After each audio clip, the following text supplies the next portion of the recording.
Hello students, I hope you are all doing good. You must be very curious to know that what happened with Oliver once he spent the night at Bill Sikes' house. So here we come to chapter number 6 and the name of the chapter is The Robbery. This chapter deals with the attempt to rob a house in a village. Oliver and Bill Sikes left Bill's house early in the morning and they traveled the whole day.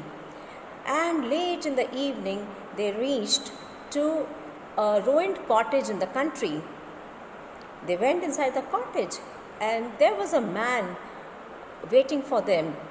He was Toby Crackit and he was Bill Sikes' friend. Toby Crackit had thin legs and red hair and he wore many rings in his dirty fingers. They waited there till midnight and at midnight they left the cottage and they walked through the streets of a village and reached outside a house which had tall walls around it. They climbed through the wall and went inside and went to the back side of that house. The window that we were speaking about in the last chapter was in the back side of the house. They told Oliver to get inside the house and open the main door. Oliver realized that they wanted him to help him in robbing the house. Oliver was terrified. He again tried to escape, but Bill Sikes and Toby Crackit both caught hold of him, and Bill Sikes pointed the gun towards him and said that if he tried to escape or shout, he would shoot him. Somehow they put Oliver inside through that small door. As soon as Oliver went inside, he decided that he would shout for help. But before he could do that, there was a man standing outside the storeroom door and he had a gun in his hand. He shot. There was a bang and a flash of light and Oliver felt burning pain on his arm. When Bill Sikes heard the sound of the gunshot, he understood that somebody had shot at Oliver. He pulled out Oliver and put him on his shoulder and started running. Toby Crackit had already started running and he reached under some trees. Bill Sikes also followed him and reached to the trees. At that time they saw that few men were following them with guns in their hands and dogs. When Toby Crackit saw this, he told Bill Sikes to drop Oliver and run to save their lives. Although Bill Sikes was not keen on leaving Oliver, but since he had no other option, he left Oliver under the trees and the both thieves ran away. Oliver was lying under that tree the entire night. It was raining very heavily and his whole body was soaked in water and blood. Next morning, he opened his eyes because he was feeling very cold. And then he saw himself lying under the trees. Far away, he saw a big house with walls around it.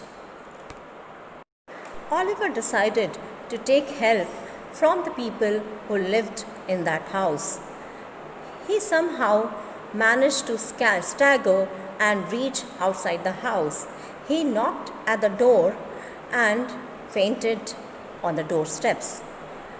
As we know that this was the same house which they had tried to rob the previous night, so the servants were all discussing about the robbery that was going to take place the previous night. They were all gathered in the kitchen. Mr. Giles was telling them that how he had shot the thief. At that same moment, there was a knock at the door and everybody got frightened. So, Giles and Brittles both went together to open the door. When they opened the door, they found a young child lying on the doorsteps. They had expected one of the thieves to be lying down, but was a small child. So Giles and Beatrice brought Oliver inside the house and they called out for Rose. Now Rose lived there with Mrs. Maylie, and Rose was an orphan, but Mrs. Maylie had taken her in and was taking care of Rose. They told Rose that they had caught the thief who Giles had shot the previous night, and what were they supposed to do with that thief? Rose said that she would find out from Mrs. Maylie and let them know. So again Rose called back and said that Mrs. Maylie wanted the servants to bring Oliver upstairs and make him lie down in the bed. And one of the servants was sent to call a doctor, and the doctor was the family doctor. His name was Dr. Losberne.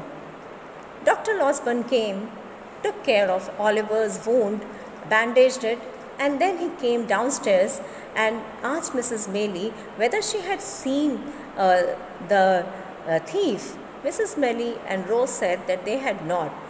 So they both went upstairs to look at the thief, that was Oliver. And when they looked at Oliver, Rose had tears in her eyes, because this was not actually a thief, but a small, little, innocent child who was lying on the bed. Rose requested Mrs. Maylie that could they take care of Oliver, because it seemed that Oliver might not have parents and he might also be an orphan. And Mrs. Maylie agreed to it. So here we come to the end of chapter number 6. Now we will come to know about Oliver's journey. Now what will happen with him after he got this family and he started living with them. So students, read the chapter again and do the question answers which will be followed in the worksheet. So see you soon. Goodbye.